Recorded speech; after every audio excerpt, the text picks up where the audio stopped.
ఆ న్యాయస్థానాల్లో మన వాణి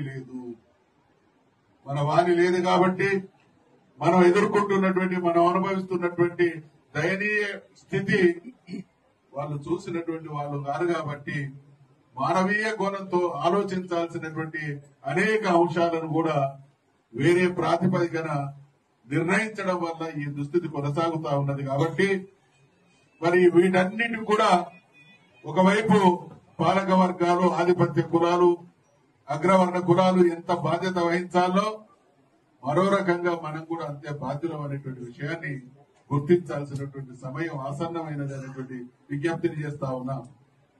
ఎవరు వాళ్ళు అధికారంలో కొనసాగడానికి కారకులు, ఎవరు వారికి అధికారాన్ని అప్పగించి నాకు అర్థం కాదు. నేను గతంలో కూడా చాలా సందర్భాల్లో విజ్ఞప్తి చేసిన ఎదుటి వాళ్లకు అధికారానికి అప్పగించేది మనమే, ఆ తర్వాత వాళ్ళకు దరఖాస్తులు ఇచ్చి దండం పెట్టేది మనమే, ఆ తర్వాత మా పని కాలేదని రోడ్డు ఎక్కేది మనమే, అధికారం కట్టబెడుతున్నది మనమే, వాళ్ళ దగ్గరికి పోయి చేతులు కట్టుకొని నిల్చొని మా బాధలు ఇవన్నీ చెప్పుకుంటున్నది మనమే, ఆ తర్వాత వాళ్ళు చేయట్లేదని గోలు పెట్టేది మనమే. కాబట్టి వీటిలో మన ప్రమేయం మన పాత్ర కూడా ఉంది. కాబట్టి ఎక్కడి వాళ్ళ మక్కడం బీసీ సమాజాన్ని ఒక శక్తిగా మరల్చి మన దయనీయ స్థితిలో మన పాత్ర ఉన్నదనేటువంటి విషయం కూడా విడమర్చి చెప్పి ఈ కులాల వాళ్ళు ఇవాళ 75-80 సంవత్సరాలు దేశానికి స్వాతంత్రం సిద్ధించిన తర్వాత పరిస్థితులను కనుక అర్థం చేసుకుంటే ఈ 75-80 సంవత్సరాల్లో వాళ్ళు వాళ్ళ ఆధిపత్యం కొనసాగింపు కోసమే కుట్రలు చేసింది తప్ప ఆర్తనాదం చేస్తున్నటువంటి మన వైపు మనసు పెట్టి విని మన సమస్యల్లోని ఆ ఆర్ద్రతను అర్థం చేసుకుని పరిష్కరించేటువంటి ప్రయత్నం చేసినటువంటి దాఖలాలు లేవు. కాబట్టి ఇవాళ జరిగినటువంటి నిన్న వచ్చినటువంటి ఆర్డర్ తో పాటు అసలు ఈ ఆర్డర్ కన్నా భిన్నంగా ఈ రోజు నా డిమాండ్ అయితే ఈ దేశంలో మొదటి డిమాండ్ మేమెంతో మాకంటా అనేటువంటి హక్కు. అన్నింటికన్నా ముఖ్యమైనది 75 సంవత్సరాలు మాకు అన్యాయం జరిగింది కాబట్టి మా వాటాను మీరు దక్కించుకుంటున్నారు కాబట్టి ఒక 75 సంవత్సరాలు ఆ వాటాను కూడా ముద్ర రాబట్టవలసినటువంటి డిమాండ్ చేయాల్సినటువంటి సమయం ఆసన్నమైంది. కాబట్టి మనమేదో ఈ 42% రిజర్వేషన్లు మనం డిమాండ్ చేసినట్టు మనం చేసినటువంటి డిమాండ్ కాదు. ఎన్నికల్లో అధికారంలోకి రావడానికి దేశాన్ని సుదీర్ఘకాలం పాలించినటువంటి పార్టీ, అనేక రాష్ట్రాల్లో పరిపాలనను అనేక దశాబ్దాల పాటు కొనసాగించినటువంటి పార్టీ, చట్టాల గురించి రాజ్యాంగం గురించి సంపూర్ణమైనటువంటి అవగాహన ఉన్నటువంటి పార్టీ, తెలిసి కావాలని బీసీ ఓట్ల ద్వారా రాజ్యాధికారానికి వచ్చి మోసం చేసి ఏదో రకమైనటువంటి మభ్యపెట్టేటువంటి ప్రయత్నం చేయాలనేటువంటి కుట్ర ఎన్నికల ముందే ప్రీ ప్లాన్డ్ గా చేసుకుని దానిలోని భాగంగానే ఈ నాటకాలు ఆడుతున్నది. కాబట్టి ఇవాళ మనం అందరం కూడా ఒక శక్తిగా అవతరించాల్సినటువంటి సమయం అవసరమైంది.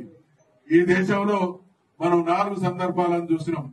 దేశ స్వాతంత్ర పోరాటం పూజ్య బాపూజీ గారి నేతృత్వంలో సఫలీకృతం కావడానికి ఈ దేశం స్పందించినటువంటి తీరును చూస్తున్నాం.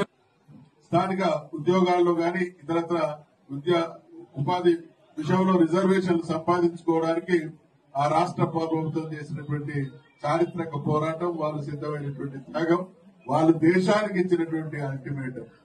ఒకనొక సందర్భంలో మీరు కనుక న్యాయసమ్మతమైనటువంటి మా హక్కుల కోసం మా వాటా కోసం సహేతుకమైనటువంటి నిర్ణయాలు తీసుకోకుంటే మేము దేశం కోసం కొట్లాడాల్సినటువంటి పరిస్థితి వస్తుందనేటువంటి హెచ్చరిక చేస్తే పాలక వ్యవస్థ ఆ రోజు తలవంచినటువంటి తీరు కూడా మనకు ఆదర్శం.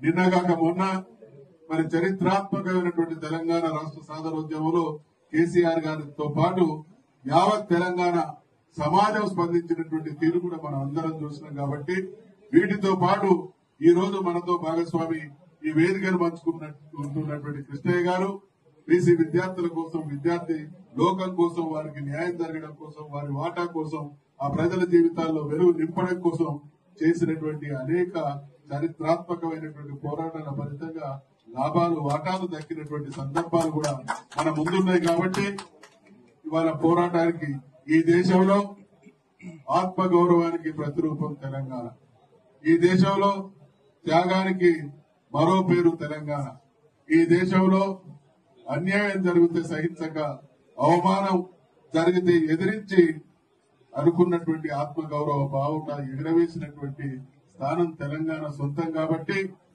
దేశంలో ఉన్నటువంటి బీసీలకు కూడా న్యాయం జరగాలి అనంటే ఈ దేశం బీసీల దేశంగా రూపాంతరం చెందాలి అనంటే తెలంగాణలో కొనసాగుతున్నటువంటి ఈ పరిస్థితి మీద మనమందరం కూడా సమిష్టిగా ఒక శక్తిగా ముక్త కంఠంతో ఒకే మాట ఒకే పాటగా ప్రతిధ్వనించి ప్రతిఘటించి న్యాయం జరిగినంత వరకు పోరాటానికి సన్నద్ధం కావాల్సినటువంటి అవసరం ఉంది.